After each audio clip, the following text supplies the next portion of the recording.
At kaugnay pa rin ang mainit na issue ukol sa money ban, balikan po natin ang aming kasamang si Noel Perfecto na nasa Comelec hanggang sa mga oras na ito. Manong, magandang hapon sa iyo.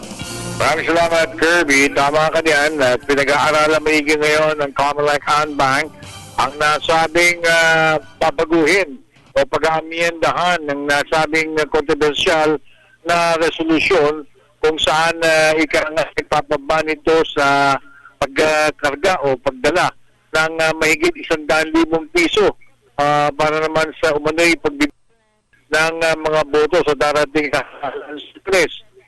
Iyong matatandaan na 7-0 ang boto ng Comelec Bank na nagbabawal doon sa encashments ng mga checks at saka yung conversion of monetary instrument para sa cash sa dating na Mayo 13 exceeding 1.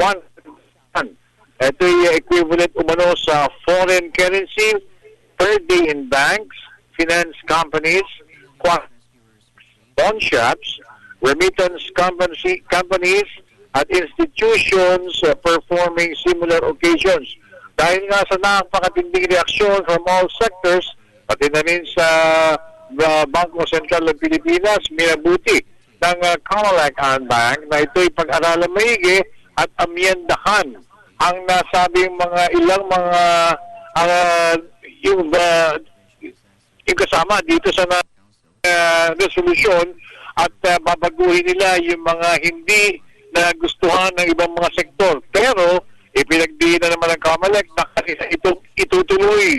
itutuloy nila ang nasabing money ban para lang sa panlaban sa mga bumibili ng boto o vote buying at matigil na ito ng tuluyan.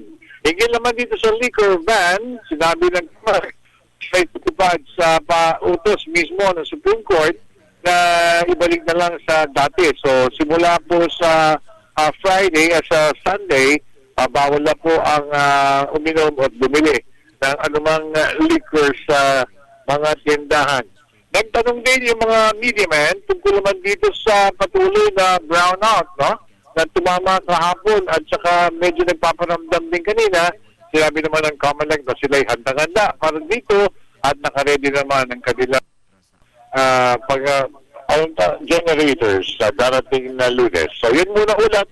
Wala pa rin dito sa Comelec. Kasama pa rin si Barry Umol at Erwin Navarro. Noel Perfecto, Television ng Bayan.